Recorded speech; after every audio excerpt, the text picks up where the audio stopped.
भोले बाबाचं तांडव नृत्य सुरू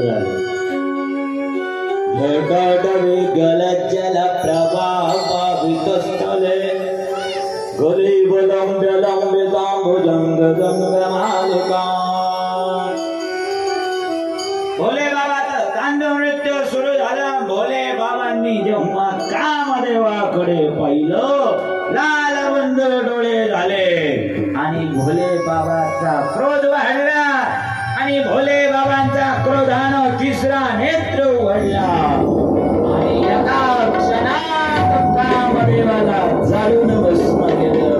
बोले शिवशंकर भगवान की. कामदेवाला जाळून भस्म केलं भोले बाबा. कामदेव जळून राख. देवी देवतांना सगळ्यांना प्रश्न निर्माण झाला, संकट निर्माण झालं. करायला गेलो गणपती. काय करायला गेलो आपण? भोले बाबाला, भोले बाबाचं लग्न लावून द्यायचं. का लग्न लावायचं? भोले बाबाचा बाबाने कामदेवच जाळून भस्म केला. आता भोले बाबाचं लग्न लावून उपयोग नाही ना, कारण मुलगा जन्माला येण्याकरता काम पाहिजे ना. जगात कामच राहिला नाही. भोले बाबाचं लग्न होईल तेव्हा होईल, पण या कामदेवाला आधी जिवंत करावा लागेल. सगळे देवी देवता गेले कामदेवाच्या पत्नीकडे. तिचं नाव आहे रती. तिला पुढे आणलं, भोले बाबाच्या समोर उभं केलं. या रतीनं भोले बाबाला हात जोडून प्रार्थना केली.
सांगितलं, भोले बाबा माझ्या कपाळाचं कुंकू तुम्ही हिरावून घेतलं, मला तुम्ही विधवा केलं, माझ्या पतीला जाळून भस्म केलं.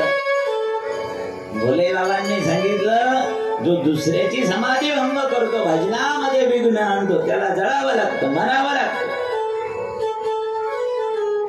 कामदेव माझ्या भजनात त्यानं विघ्न टाकलं, त्याला मारावं लागलं, जळावं लागलं, त्याच्या कर्मानं तो गेला. तू कशाला माझ्याकडे आली सांग? तिनं सांगितलं, बाबा देवतांचं कार्य आहे म्हणून इंद्रानं देवतांना याला अन्ना पुढं केलं. परोपकाराचं कार्य म्हणून माझे पती पुढे झाले. भोले बाबांनी सांगितलं, रती काय इच्छा आहे? मग तुझ्या स्तुतीनं मी प्रसन्न झालेलो आहे. अरे तिने हात जोडले, बाबा माझ्यावर कृपा करा, माझ्या कपाळाचं कुंकू आबाद ठेवा, माझ्यावर कृपा करा, माझ्या पतीला जिवंत करा. भोले बाबांना हात जोडून प्रार्थना केली. नमामि शमीशान निर्वाण रूपं विभो व्यापकं ब्रह्म वेद स्वरूपं निजा निर्गुणा निर्विकल्पं निरीहा चिदाकाशमाकाशवासं भजेऽहम्. भोले बाबांना हात जोडून विनंती केली, माझ्या पतीला जिवंत करा, माझं वैधव्य नाहीस करा. भोले बाबांनी रतीची प्रार्थना ऐकली आणि रतीचे अर्ध हात ऐकले, प्रार्थना ऐकली आणि भोले बाबांनी आशीर्वाद दिला. तुझ्या कपाळाचं कुंकू आबाद ठेवतो, तुझं वैधव्य नाहीस करतो, तुझ्या पतीला जिवंत करतो, पण तुझ्या पतीला शरीर मिळणार नाही. बिना शरीराचा राहील.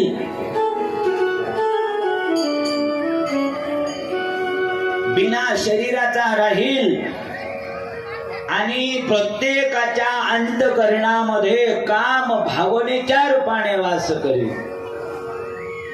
रतीला आनंद झाला, आपल्या पतीला जिवंत केलं, आपल्या कपाळाचं कुंकू आबाद ठेवलं. भोले बाबांनी आनंद झाला, पण भोले बाबांना विनंती केली, माझ्या पतीला शरीर मिळणार नाही, पण माझ्या पतीची सेवा करायची असेल तर मी कशी करणार? माझा पती शरीरानं मला कधी भेटणार मला सांगा.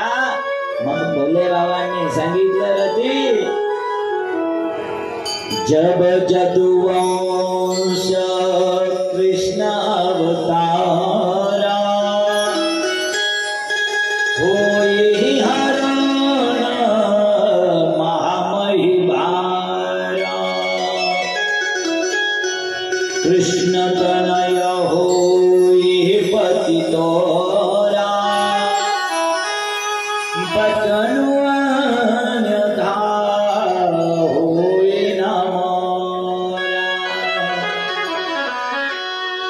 भोले बाबांनी सांगितलं, रती तुला शरीरानं पती प्राप्त होईल, पण कधी होईल?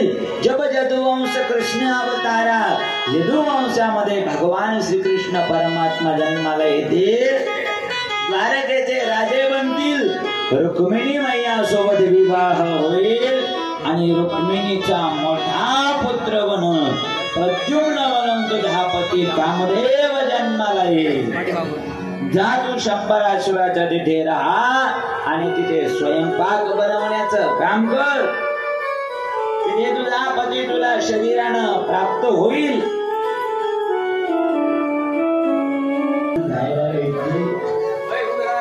नाही, आम्हाला बऱ्याच दिवसापासून कोणाच्या वराची नाचायला भेटलं.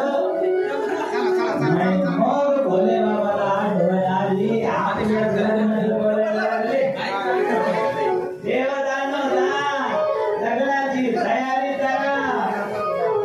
आणि झालेल्या लग्नाची तयारी सुरू. आणि मग पुढे भोले बाबांचा विवाह पार्वती सोबत समाप्त झाला. हिमालयामध्ये भोले बाबांनी कामदेवा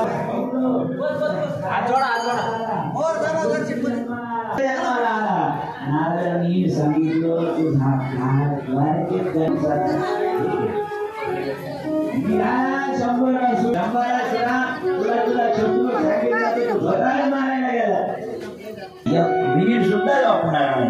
काय झोपणार नाही नारदजी. तुझ्या पाठीमाग बाल हत्या लागल आणि मला बाल हत्या लागता कामा नाही. नारदांनी सांगितलं त्याच्याकरता मधला मार्ग आहे. कोणता मार्ग? तुझा काळही गेला पाहिजे आणि तुला बाळ हत्याही लागली नाही पाहिजे. त्याच्याकरता मधला रस्ता या समुद्रात या बाळाला फेकून दे. या बाळाला समुद्रामध्ये फेकून दिलं तर मासे खाऊन घेतील, मगरी खाऊन घेतील आणि तुला बाळ हत्या लागणार नाही. तुझा काय जिवंत राहणार नाही, तुझं काम होईल. आणि शंभरासुरानं ऐकलं त्या नारदांचं. त्या प्रद्युम्नाला समुद्रामध्ये टाकून दिलं आणि आपल्या मरणाला आपण मारलं. आता मरण मरून गेलं, आता मला कोणी मारणार नाही, मी अमर झालो असं शंभरासुराला वाटलं. आणि शंभरासुर आला ना आपल्या राजवाड्यामध्ये, एवढा आनंदी आहे, आनंद उत्सव करायला लागला. कशाचा? मरण माझं मरून गेलं, मरणालाच मारून टाकलं, मी अमर झालेलो आहे. शंभरासुरानं तिकडं आनंद उत्सव सुरू केला. पण या प्रद्युम्नाला एका माशानं गिळलं, मोठ्या माशानं. आणि या माशाला कोळ्यांनी जाळ्यात धरलं आणि जाळ्यामध्ये धरल्याबरोबर या कोळ्यांनी विचार केला, आपण एवढ्या वर्षापासून मासे धरतो पण एवढा मोठा मासा कधी आपल्याला सापडला. आज पहिल्यांदाच एवढा मोठा सापडला मासा. मग आपण काय काम करू? हा मासा आपण नाही, आपल्या राजाला देऊ, भेट देऊ. त्यांचा राजा होता शंभरासुर. त्यांना शंभरासुराच्या आधी तो मासा देण्यात आला. शंभरासुराला आनंद झाला, एवढा मोठा मासा आपल्या घरात, आपल्या राज्यात आला, राजात आला. मग स्वयंपाक घरामध्ये पाठवला आणि जेव्हा माशाचं पोट कापलं, त्या माशाच्या पोटामध्ये जिवंत बाळ निघाला. जिवंत बाळ. मायावती स्वयंपाक बनवण्याचं काम करत होते, तेवढ्यामध्ये नारदांचं आगमन झालं. नारायण नारायण. मायावतीच्या हातामध्ये छोटासा मुलगा होता. नारदांनी विचारलं, मायावती, हा जो तुझ्या हातात मुलगा आहे, माहिती की तुला कोण आहे? मला नाही माहिती कोण आहे. माशाच्या पोटातून निघाला, कोणी फेकून दिला असेल. नारदांनी सांगितलं, मायावती, हा दुसरा तिसरा कोणी नाही, तुझा नवरा आहे, नवरा. मायावती म्हणली, नारदाला लाज वाटते का? माझं लग्न झालेलं आहे, मला मुलं बाळ आहे, माझा नवरा आहे घरात झोपलेला आणि माझा एवढा एवढा बाळ तुम्ही नवरा म्हणतात. नारदांनी सांगितलं, तू स्वतःला विसरून गेलेली आहे. पाठीमागचा जन्म आठव. तू मायावती नाही, कामदेवाची पत्नी रती आहेस, रती. आणि भोले बाबांनी कामदेवाला जाळून भस्म केलं होतं. तोच कामदेव भगवान श्रीकृष्ण परमात्म्यांच्या घरी प्रद्युम्न बनून जन्माला आला. तो दुसरा तिसरा कोणी नाही, तुझाच पती आहे आणि तो द्वारकेत नाही तर तुझ्या हातात आहे. आणि मग पाठीमागच्या जन्माची आठवण झाली मायावतीला आणि आपल्याला शरीरानं पती भेटला, आनंद झाला. अशी मायावतीनं विद्या वापरली. कल्लाहान असलेला प्रद्युम्न लगेच मोठा झाला. अशी विद्या वापरली आणि बघा ना, शंभरासुराच्या घरामध्ये शंभरासुराच खाऊन त्याचा काळ लहानाचा मोठा होऊ लागला. कोणाचा काळ? शंभरासुराचा. आपल्यालाही वाटतं आपल्याला मरण येणार नाही, आपल्याला कोणीच मारू शकत नाही. गावातले जाणारे, शेजार पाजारचे जाणारे, खालच्या वरच्या गल्लीतले सगळे जाणारे, त्या वस्तीवरले जाणारे, इकडले बाभळगावकडले जाणारे, नालेगावकडले पण जाणारे, नोंदलगावचं तो एकही जाणार नाही. पण मी जाणार. प्रत्येकाला असं वाटतं सगळे मरणारे, पण आपण विसरलेलो आहोत की प्रत्येकाचं मरण घराच्या आपल्या जवळपास होते. अहो, जवळपास सोडा, आपल्या डोक्यावरच काय रात्रंदिवस गिरट्या घालतोय. रात्रंदिवस काळ पाठीमाग लागलेला आहे. काळापासून वाचण्याचा सुटण्याचा कितीही प्रयत्न करा, पण हे शरीर काळाचं आहे. हे आपण उष्ण आणलेलं आहे. हे ज्याचं त्याला द्यावंच लागणार आहे.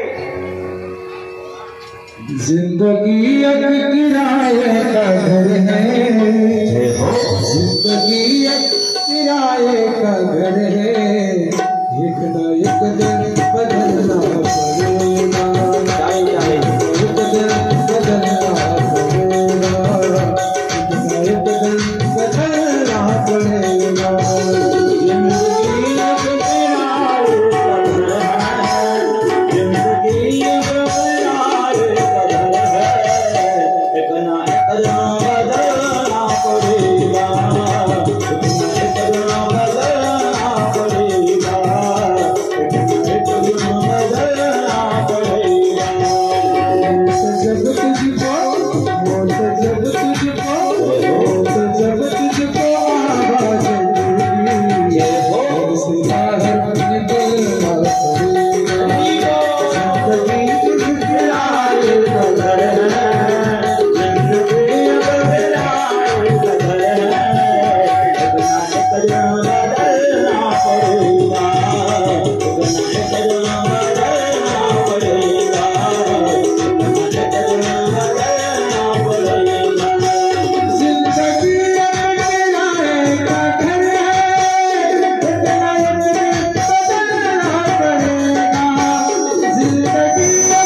10 मिनिटाची सुट्टी. आदरणीय परमपूज्य महंत 1008 परमपूज्य स्वामीजींचं आगमन झालेलं आहे. टाळ्यांच्या गजरामध्ये स्वामीजींचं आपण स्वागत करूया.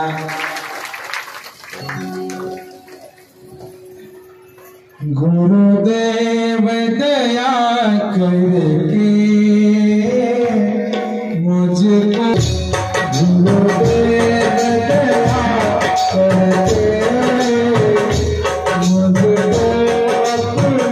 मुझको अपना लो.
मैं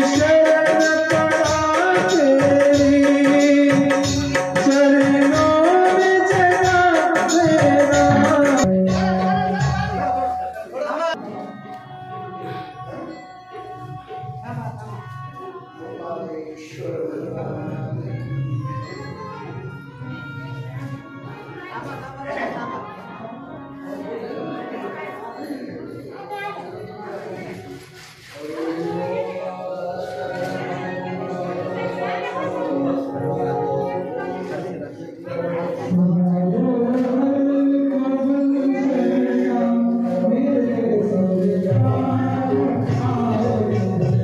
चरणों में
हस्ते करण्यात येते आवाज श्री हरिओम हरिओम नमो सुनंताय सहस्रमूर्तये सहस्रपादा शुश्रूर्वाहवे सहस्रनाम्ने पुरुषाय शाश्वते सहस्रकोटिवधारिणे नमः नमः कमलनाभाय नमस्ते जलशायिने नमस्ते केशवानन्दं वासुदेव नमोस्तुते शंकरं शंकराचार्यं केशवं श्री स्वामी प्रणवानंद गिरीजी महाराज स्वामींचे आगमन या ठिकाणी झालेलं आहे। स्वामीजींचंही पूजन भगवान भाऊ थोरात हे करत आहेत बाबांच्या वतीनं।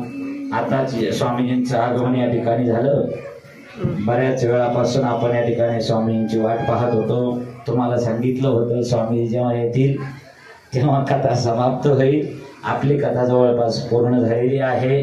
आता मी या ठिकाणी स्वामीजींकडे माईक देतो। स्वामींचे आशीर्वचन आपल्याला श्रवण करायचे आहे। परमपूज्य स्वामी शिवितं कपितजम्बू फलचारुभक्षणं उमासुतं शोकविनाशकारकं नमामि विघ्नेश्वरपादपङ्कजं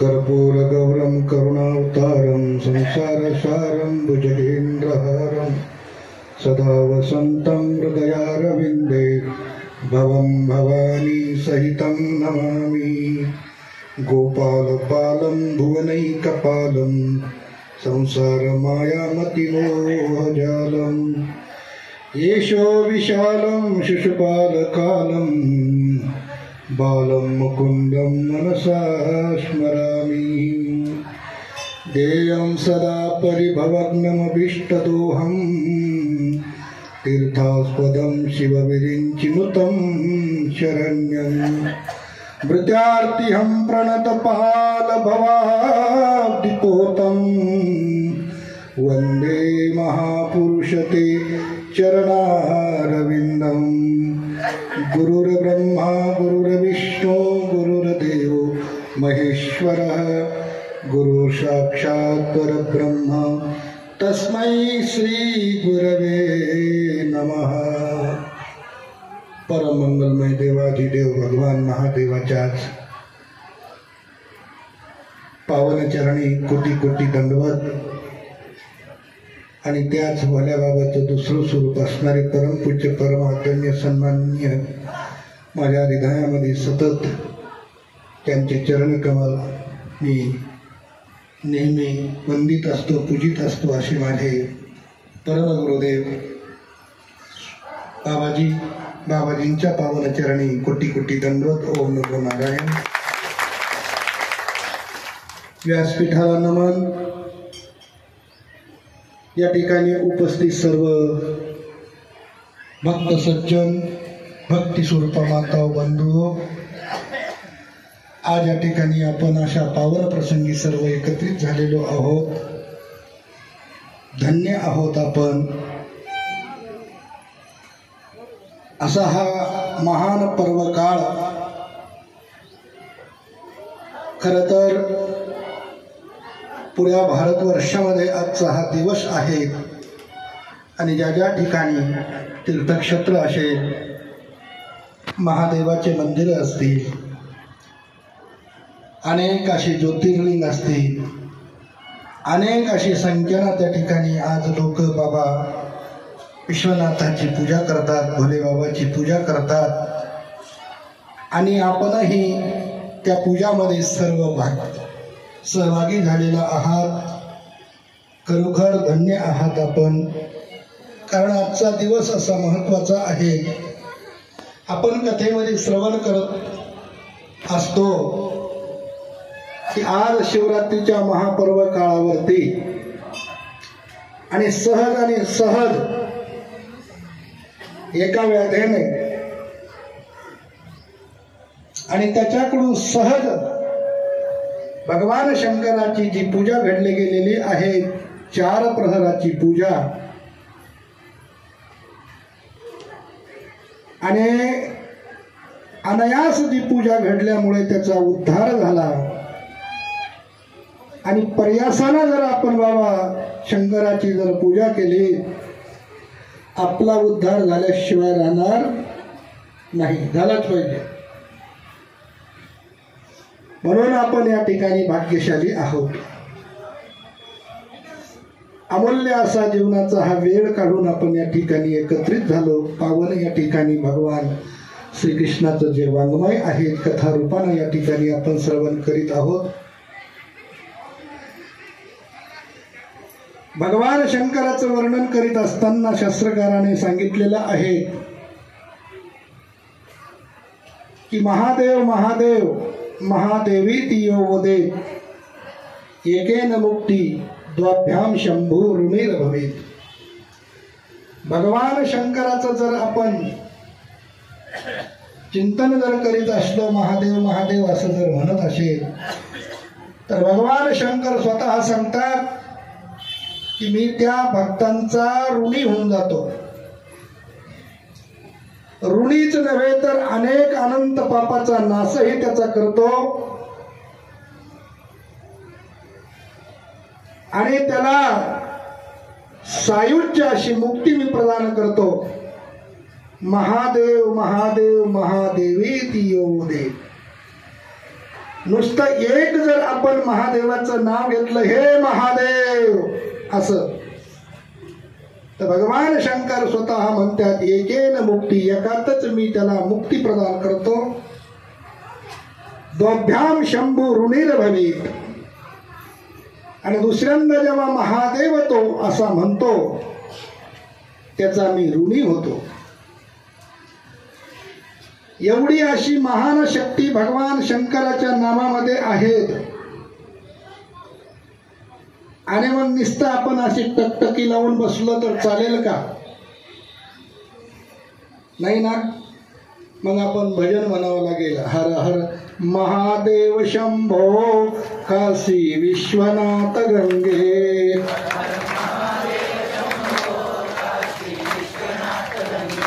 हर हर महादेव शंभो काशी विश्वनाथ गंगे.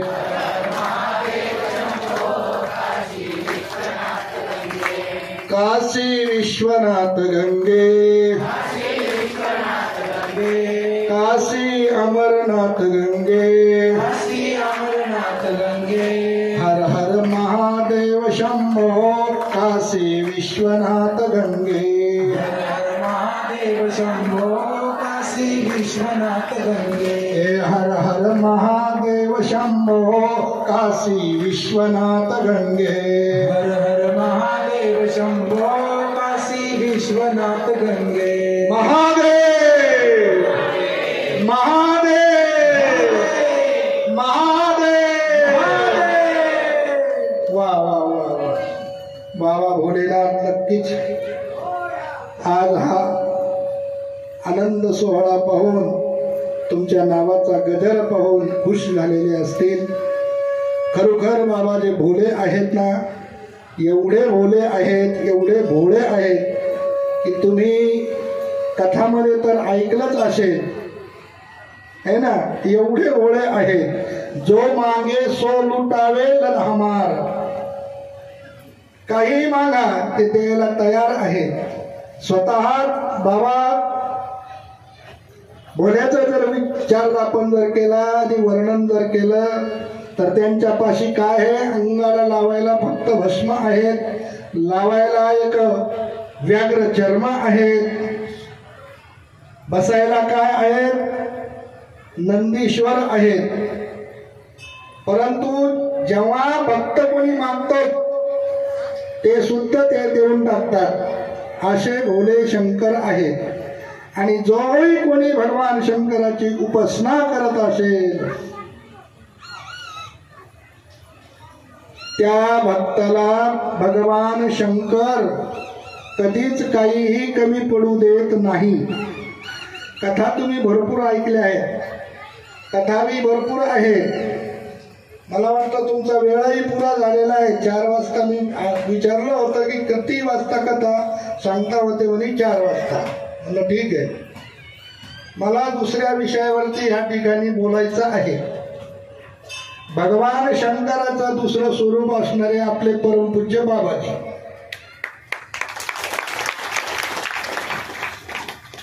बाबाजी गेल्या बऱ्याच दिवसापासून या ठिकाणी आले. ह्या अशा जंगलामध्ये ते राहिले. मला वाटतं 1984ला की 83ला बाबाजी या ठिकाणी आले होते आणि तेव्हापासून या ठिकाणी बाबाजींना अशा तपस्या करून आपल्या सर्वांना एक भक्तीचा मार्ग त्यांनी दाखवून दिला. संत हे स्वतःसाठी काही करत नसतात, जगासाठीच ते करत असतात. म्हणूनच म्हणतात परोपकाराय बहन्ति नद्यः परोपकाराय फलन्ति वृक्षाः परोपकाराय दुहन्ति गावः परोपकाराय साधू इदं शरीरः. हे साधूचं जे शरीर आहे हे परोपकारासाठी असतं. बाबाजींनी आपल्यावर एवढा मोठा परोपकार केला की अशा वनामध्ये ते राहून या ठिकाणी खरतर भक्ती करून आपल्याला त्यांनी सर्वांनी पावन केलं. परंतु आता आपली इथून पुढची जिम्मेदारी मात्र आपली आहे. त्यांना आता होत नाही. मग मी त्यांना घेऊन जातो, तुम्ही सांभाळून घ्या आता आश्रम. त्यांच्या जागेवरती कोणीतरी तुम्ही संन्यास घ्या, तुमच्यामधून बरेच जण आहेत, एवढं सांगू नका. नाही आम्ही तर आता हे बघा, मी बऱ्याच जणांना म्हटलो परंतु कोणी तयार होत नाही. येणारा आता कसा असतो काय असतो याच्यापूर्वी आपण या ठिकाणी महात्मे आणले, ते राहिले पण नाही. मला असं वाटतं आहे की बऱ्याच परिसरामधून जर तुम्हीच कोणी जर संन्यास जर घेतला, कारण आता साऱ्यांचे प्रथम आश्रम, द्वितीय आश्रम, तृतीय आश्रम म्हणजे तुम्ही आहेत सर्व, आणि आश्रमाची जिम्मेदारी सांभाळावं. कारण बाबाजी वृद्ध झाले आहेत, आपण त्यांची काळजी घेतली पाहिजे. असो नका घेऊ संन्यास, परंतु जसं तुम्ही म्हणताय की तुम्हीच सांगा महाराज, तर मी सांगतो ते तुम्ही ऐकशाल का? संन्यास नका घेऊ, पण तुम्ही जे सांगतोय ते तुम्ही ऐका. बाबाजीला पूजा करण्यासाठी रोज पूजा होत नाही, म्हणून माझी अशी इच्छा आहे. किंवा तुम्हाला पूर्वी कोणी सांगितलं असेल, व्यासपीठाकडून कधी जर तुम्हाला उद्बोधन झालं असेल, परंतु माझी प्रामाणिकपणे अशी इच्छा आहे की 100 लोकांनी तयार व्हावं. 100 लोकांनी जर तयार झाले तर 100 लोकांचा 100व्या दिवशी नंबर येईल. एका परिवारानं या ठिकाणी रोज यायचं, भगवान शंकराची पूजा करायची, झाडलोट करायची, नैवेद्य पाणी करायची, बाबाजीची काय सेवा असेल तीही करायची. असे 100 लोक तयार जर झाले तर बाबाजींच्या आहाराचीही व्यवस्था होईल, इथली पूजाचीही व्यवस्था होईल. बाबा असो नसो ही पूजा सतत चालली पाहिजे अशी माझी इच्छा आहे. चालेल का? चालेल ना? परिसरातील असं नाही का नुसतं ढोंगलगाववाल्यांनीच यायचं किंवा नालेगाववाल्यांनीच यायचं किंवा हैदराबादगाववाल्यांनीच यायचं असं नाही. कारण आपलं सौभाग्य आहे की गोपालेश्वराची आपल्याला सेवा करायची या निमित्ताने संधी भेटणार आहे.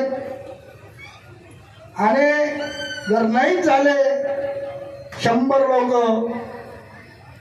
तर जेवढे होतील तेवढे, किमान 60 लोक जरी झाले तर 2 महिन्यामधून म्हणजे वर्षातून त्या व्यक्तीला किती वेळेस इथे यावं लागेल? हो,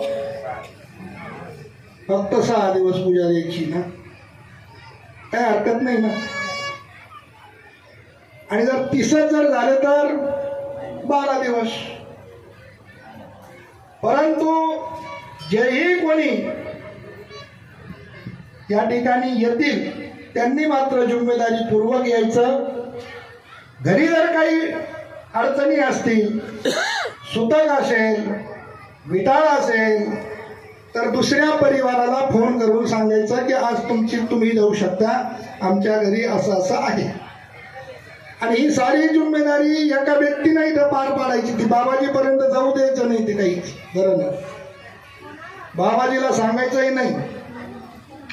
की आज याची ड्युटी आहे की त्याची पाळी आहे की याचा नंबर आहे की त्याचा नंबर आहे, हे कुठलंही होता कामा नाही. जे स्थानिक इथे तुम्ही मंडळी आहेत ना, त्यांनी एक रजिस्टर तयार करायचंय, प्रत्येकाचे फोन नंबर ठेवायचे आणि त्याला आदल्या दिवशी सूचना द्यायची किंवा ग्रुप करायचा. त्या ग्रुपवर तुम्ही साऱ्यांनी मेसेज टाकत राहायचे. आता सर्व हुशार झाले तसे. तर असं जर आपण जर केलं तर बाबाची पण सेवा होईल, देवाची सेवा होईल आणि त्या भक्ताचंही कल्याण होईल. मग त्याच्याकरता आता आपण असं बसून किंवा नुसतं असं चालणार नाही. लगेच वर हात करायचं. कोण कोण येत आहेत चला वर हात करा, साऱ्यांची नावं लिहून घ्या. मी आहे तर वा वा वा वा. ते पहा समोर नवयुवक मंडळी जर असल्यावर तिथं काय पाहणं आहे. किती झाले? येणार ना, आलीच पाहिजे. हे आपल्याला करायचं आहे. वर हात केला का? हा, बरेच मंडळी तयार आहे या गोष्टीसाठी. सर्वांना हा आनंद आहे, उत्सव आहे आणि असाच उत्सव हा आपल्या जीवनामध्ये राहण्यासाठी ही परंपरा आपल्याला नेहमी चालू ठेवावं लागणार आहे. कारण बाबाजींचं मी बघितलंय, बाबाजींना होत नाही, बाबाजींना फारसा त्रास होतोय. आता हे पाठीमागे आमचे हरण्याचा त्रास बाबाजीला सध्या चालू आहे. त्यांना त्रास, त्या गोष्टीचा त्रास होतो. परंतु ते इकडे आले का 4-2 दिवस, एखादा 2 दिवस राहिले, नाही नाही मी जातो महाराज, मी जातो. म्हणलं बाबा थांबा ना. नाही नाही, मी तिला असलो तर पूजा होती. त्यांना ती पूजाची चिंता लागेल राहते. बाकीचं इथल्या कुठल्याही कशाचंही काहीही त्यांना चिंता नाही. फक्त महादेवाची पूजा झाली पाहिजे तेवढीच चिंता त्यांना राहते. आणि ती चिंता आपण साऱ्यांनी मिळून त्यांची दूर केली पाहिजे. हीच सर्वांना विनंती आहेत आणि विनंतीपूर्वक आग्रह आहेत आणि तुम्ही करशाल अशी मी आशाही करतो. याची एक यादी तयार करा आणि लगेच आता थोड्या वेळात आरती होतील. आरती झाल्यानंतर ते पुरं साऱ्यांचे नावे पुकारले या ठिकाणी जाईल आणि आज संध्याकाळपासूनच चालू करून द्या. महाशिवरात्रीच्या या परवा काळावरती आपल्याला हा आजपासून नियम चालू करायचा आहे. बाकी एक पुजारी मात्र जवळपासचे जे राहतील ते तर राहतीलच, परंतु जो येणारा राहील त्याची जिम्मेदारी राहील झाड रोट करणे, पूजा करणे, अभिषेक करणे, बाबाजींच्या आहाराची सुद्धा व्यवस्था, डब्याची सुद्धा व्यवस्था करणे. आपण सर्व करतात, मला माहित आहे. बाबाजींच्या डब्याचीही तुम्ही व्यवस्था करता, सर्व काही होत आहे. परंतु जरा जिम्मेदारीपूर्वक जर सर्वांनी जर केलं तर आणखीन आनंद वाटेल. एवढंच बोलतो. बरोबर झालं आहे ना? तुम्ही सारे तयार आहेत. नमः पार्वती पदे शंकर देव जय शिव शंकर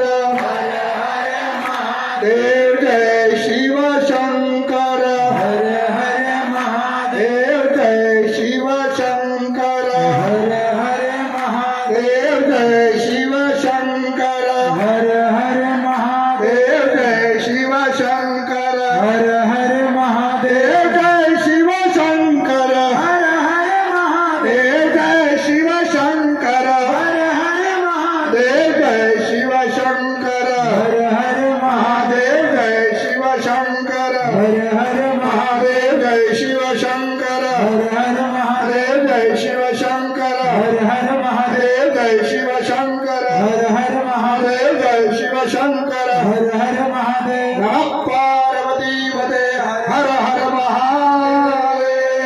गोपालेश्वर भगवान भगवान की जय गोपाल कृष्ण भगवान भगवान की जय. इच्छा नसली तरी त्यांना घेऊन यायचं. कराबरोबर हात किती महिला आहे बघूया.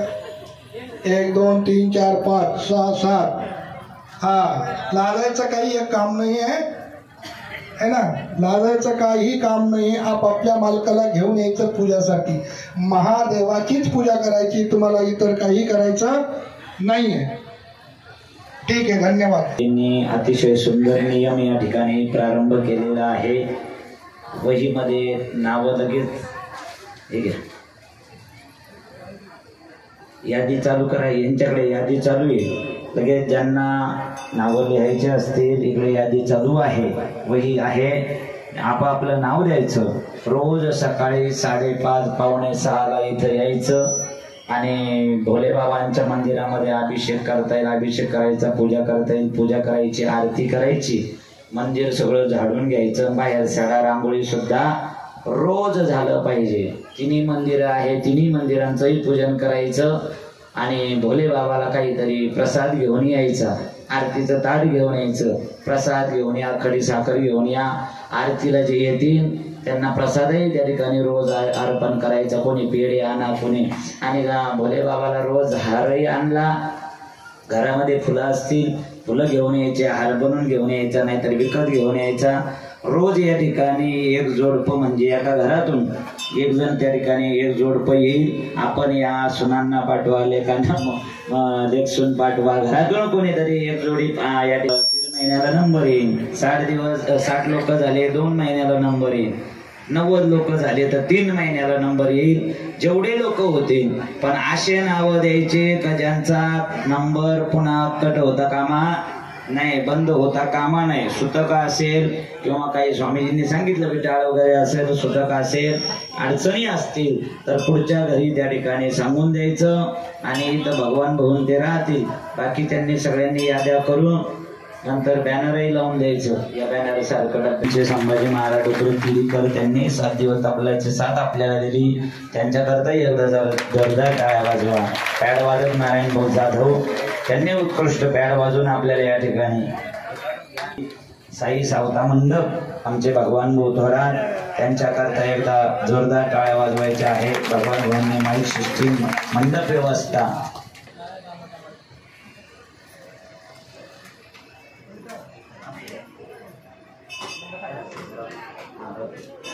कर पूजन कर. सहस्रपादाय चतुर्बाहवे सहस्रनाम्ने पुरुषाय शाश्वते सहस्रकोटियुगधारिणे नमः. फुलासन फुलं घ्या. वंशे विभूषितकरान्नवनीरदाभात् पीताम्बराधरणबिम्बफलाधरोष्टात् पूर्णेन्दु सुंदर मुखादरविंद नेत्रात् कृष्णात् परं किमपि तत्त्वमहं न जाने.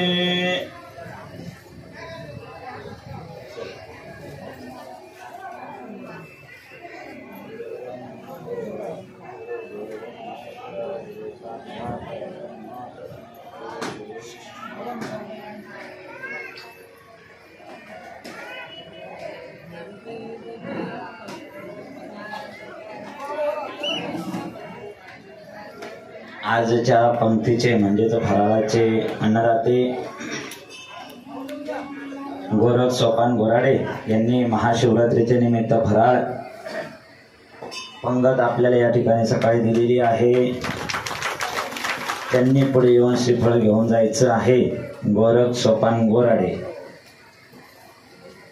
अशीच या ठिकाणी श्री गोरख सोपान गोराडे यांची ही अन्नदानाची म्हणजेच फराळाची सेवा त्यांच्याकडून अशीच अखंड घडत राहो आणि गोपालेश्वर महादेवांचा आशीर्वाद, स्वामींचा बाबांचा आशीर्वाद त्यांच्या पाठीमागे राहो. अशीच सेवा त्यांच्याकडून घडो. 7 दिवस या ठिकाणी पंक्ती सगळ्यांनी दिल्या. सगळ्या अन्नदात्यांना या ठिकाणी खूप खूप धन्यवाद. उद्याच्या कार्यक्रमाचा महाप्रसाद या ठिकाणी सुरेश शेठ आत्ताच आलेले आहे. सुरेश शेठ सारडा यांच्यातर्फे होणार आहे.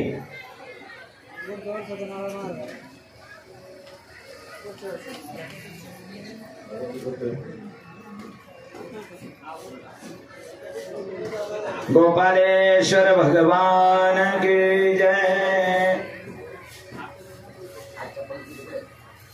चला आजच्या पंक्तीचे फराळा जाते. चला श्रीफळ घेण्याकरता यांचं कलाकारांचं पूजन करून घ्या. आपण कार्याचं कीर्तन करू आणि 11 वाजता या ठिकाणी महाप्रसाद होणार आहे. प्रसादाची तयारी लवकर करायची आहे.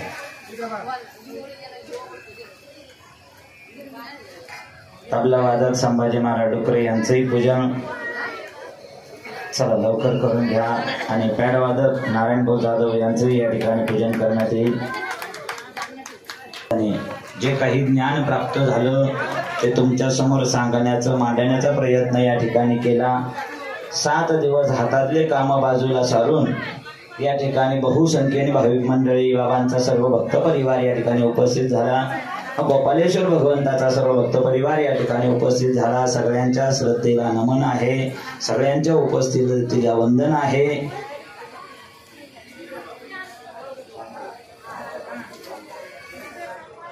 ते पूजन होते. गोरख भाऊ सोपानी गोराडे उभे राहा.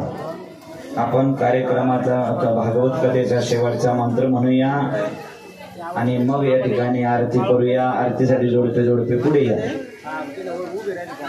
जास्तीत जास्त जोडप्यांनी आरतीसाठी उपस्थित पुढे यायचं आहे. काही पाठीमागे उभे राहतात, पुढे येऊन असे लाईन उभे राहा. 1 लाईन 2 लाईन अग्रेसर राहणारे, पुढे राहणारे भगवान भाऊ थोरात त्यांचं पूजन.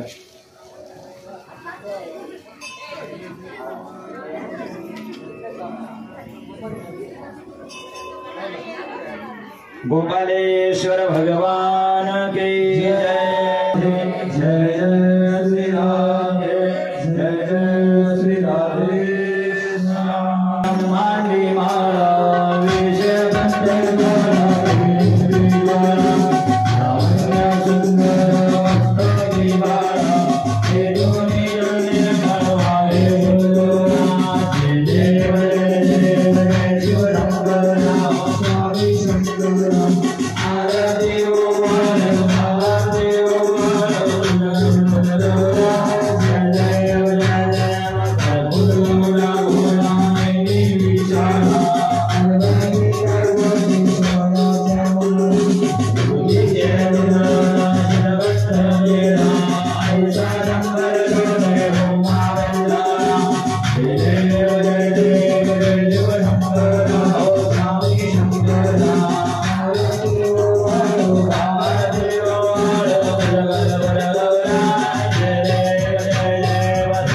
Namo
सजत यत्र पूर्वे साध्याः सन्ति देवाः ओम राजाधिराजाय प्रसय्यसाहिने नमो यं वै श्रवणाय कुर्महे समे कामान् कामकामाय मह्यं कामेश्वरो श्रवणो ददातु कुबेराय वै श्रवणाय महाराजाय नमः ओम विश्वदचक्रुत विश्वदोमुख विश्वदोपावृत विश्वदिक्पाद साम्भाव्यां नमति सम्पदद्यावा भूमिजनं देवीकः नानासुवर्णपुष्पाणि यदा कालभवानि च पुष्पाञ्जलिर्मया दत्तं गृहाण परमेश्वरः मन्त्रपुष्पाञ्जलिं समर्पयामि गोपाल कृष्ण भगवान की जय गोपालेश्वर भगवान की जय श्रीमद्भागवत महापुराण की जय हरिनाथ भगवान की जय ज्ञानेश्वर महाराज की जय पवन सुत हनुमान जी महाराज की सद्गुरु जनार्दन स्वामी महाराज की जय दयानंद भगवान की जय जय जय श्री राधे जय जय श्री राधे जय जय श्री राधेश्याम। सेवेकरी चॅनल अनिल महाराज डमाळे हेही वेळेत वेळ काढून आपल्या कार्यक्रमासाठी उपस्थित राहिले त्याबद्दल त्यांचं विजय भाऊ ढांगारे हे पूजन करतील।